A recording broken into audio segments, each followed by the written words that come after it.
On that moonless night, the sea lay still, a black mirror stretching across Iron Bottom Sound. The only movement was the slow drift of smoke rising from shattered destroyers, silent reminders of men who had already paid the price for a battle not yet finished. Somewhere beyond the dark horizon, a massive shape moved blindly through the water, unaware that it had already been seen, measured, and marked by an unseen enemy. The air was thick with the scent of burned oil and the distant echo of dying ships. Every sailor who stood watch knew that whatever happened next would decide far more than the fate of two warships. It would determine whether an entire campaign survived the night. For decades, navies had trusted their eyes to win battles. But what happens when sight no longer matters, when the side that fights in darkness suddenly loses the night? In the next few minutes, a single decision would challenge everything tradition had taught, everything commanders believed, and everything an empire relied upon. And it would all begin with a glowing radar trace on a circular screen deep inside a steel tower.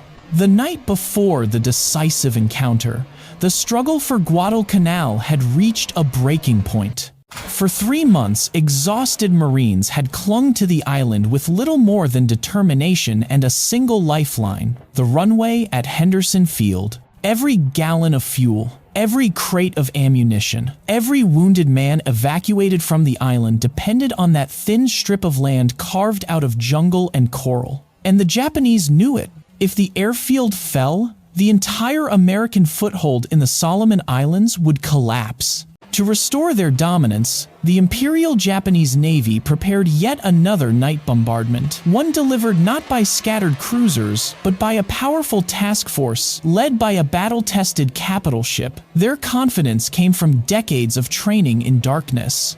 Long before radar existed, Japanese sailors had learned to trust instinct, optics, and the silence of night itself. They mastered the long lance torpedo fast, invisible, and deadly, at ranges no American commander believed possible. They had proven their doctrine repeatedly, from the catastrophe at Savo Island to the bloody melee of November 13th.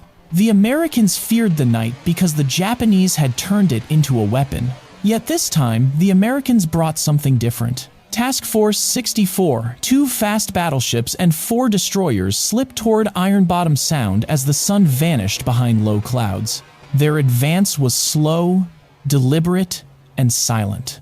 On the bridge of the flagship, a man who had spent his career studying the science of gunnery waited for a moment he had anticipated for years. He understood that the battle to come would not be decided by who saw first, but by who understood the new mathematics of detection. As darkness thickened, the destroyer screen formed ahead of the 2 battleships, fragile shields against the torpedo-armed hunters they knew were waiting. The sea was calm, the air heavy with salt and distant thunder, a deceptive stillness hiding the violence that would soon erupt. Every officer understood the stakes. If the Japanese force slipped past them and silenced Henderson Field, the Marines would have no air cover by dawn. If the Marines had no air cover, they would not hold the island. While Japanese lookouts strained their eyes against the black horizon, American radar operators watched clean, bright returns sweep across circular screens. They saw shapes, cruisers, destroyers, a battleship moving south toward Guadalcanal. The Japanese saw nothing. For the first time in the Pacific War, the night did not belong exclusively to them. And yet, despite this advantage, the Americans knew the danger ahead. The first clash would not be fought by the battleships. It would fall to the destroyers, small, thin-skinned ships that would have to face the full fury of Japan's night-fighting doctrine before their larger companions could even fire a shot. The opening blows of the battle were minutes away. The destroyers were the first to enter the killing ground.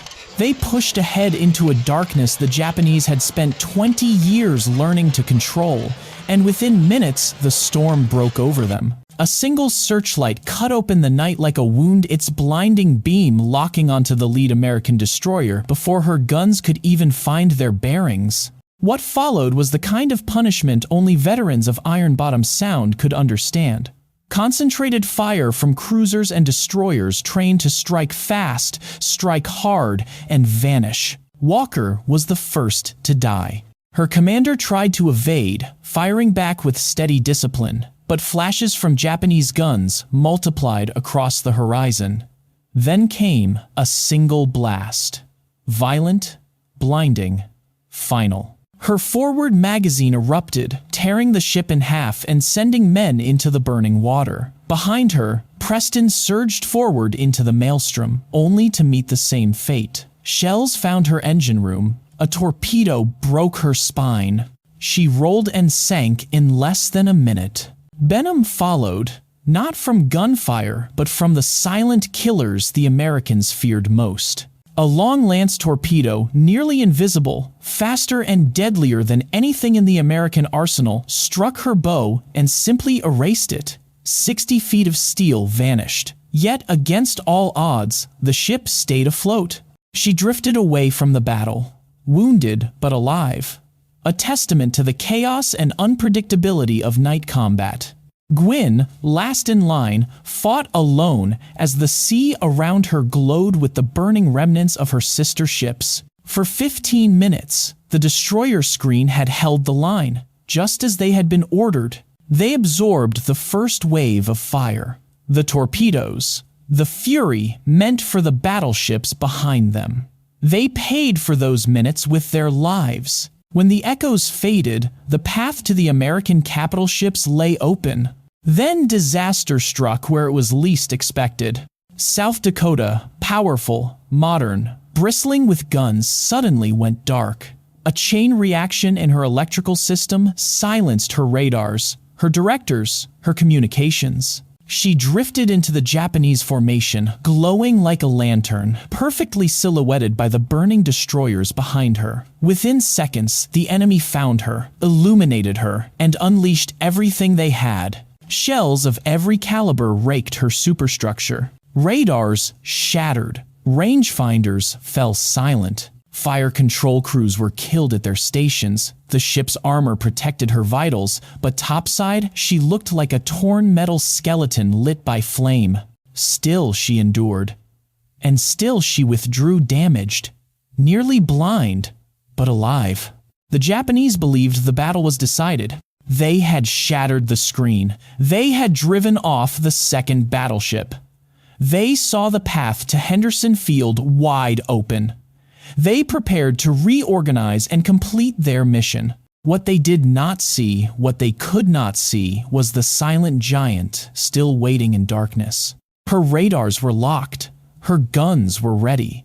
And the man guiding her understood that the next few minutes would decide not just the fate of the night, but the future of naval warfare itself. For a brief moment, the night grew strangely quiet. South Dakota had disappeared into the blackness, and the Japanese captains believed the last obstacle between them and Henderson Field had been swept aside. Their ships adjusted course, confident, steady, like hunters moving in for the final strike. But deep in the dark water to the south, another presence was waiting, silent, unlit, watching. When the order finally came, it was almost whispered.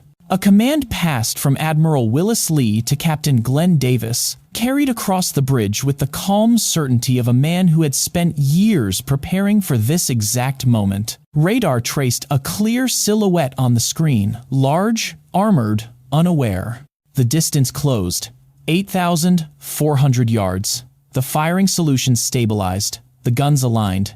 At precisely 0100 hours, 9 16-inch rifles spoke at once. The blast lit the sky with a white flash so bright that men on distant ships saw it like lightning. In that instant, the silent giant announced itself.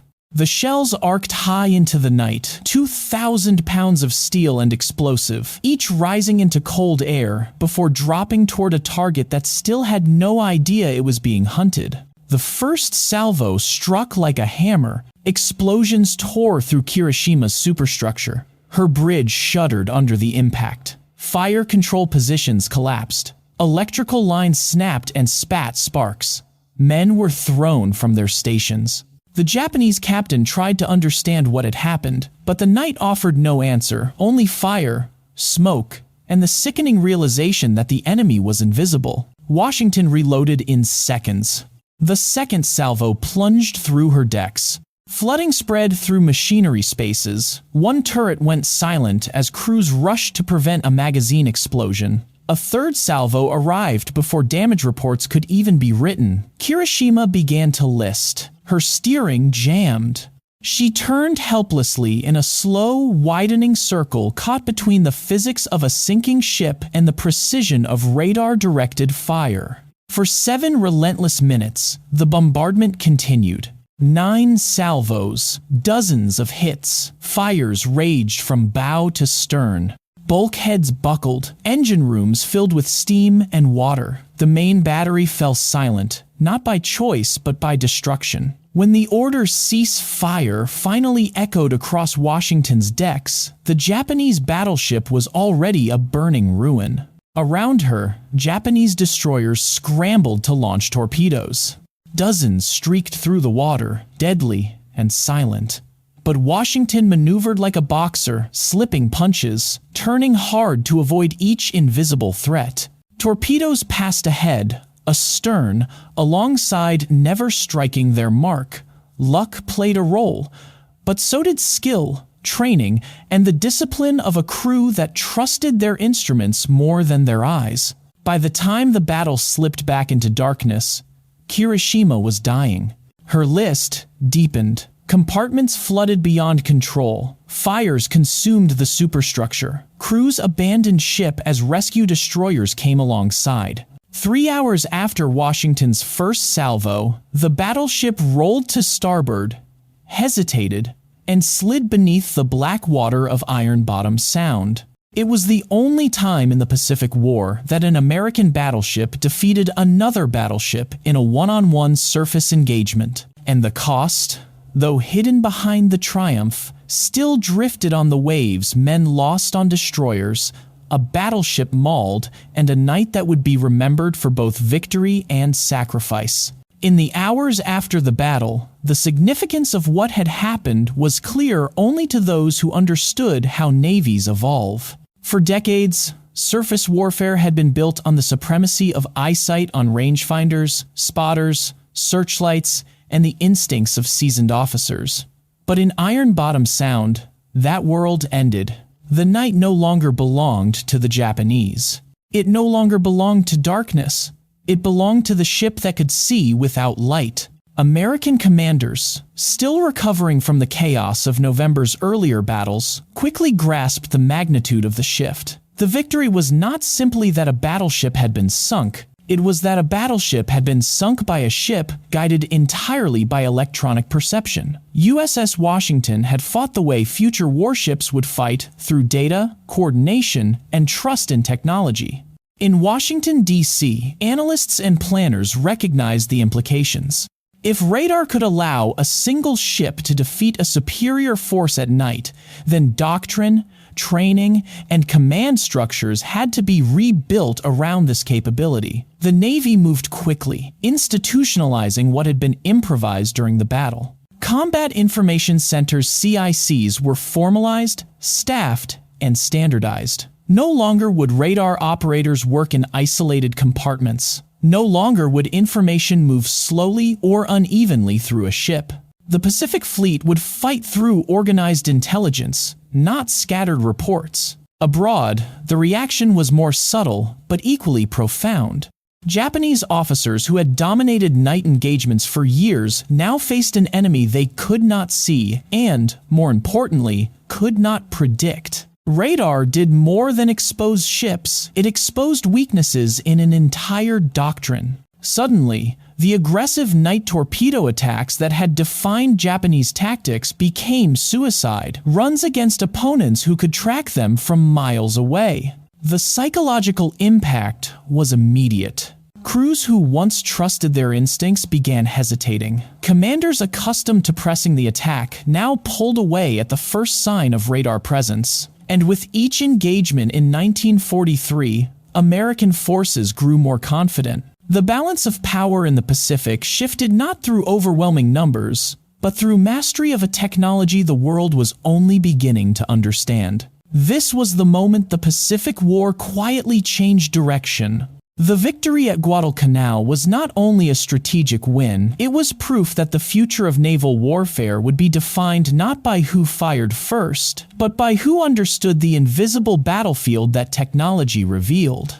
When the sea finally grew quiet again, and the glow of burning ships faded into the black horizon, a different kind of silence settled over Iron Bottom Sound. It was the silence that follows a turning point, the kind that historians later identify as the moment when the past gives way to something new. The battle that had lasted only minutes reshaped the Pacific War, not because of the steel that sank, but because of the ideas that surfaced. For Admiral Willis Lee, the victory was never about glory. He had no interest in proving himself, nor in rewriting the traditions of naval warfare for its own sake. What mattered to him was the cold, simple truth. Knowledge could win where eyesight failed. Radar had not just guided shells, it had guided a new philosophy of command.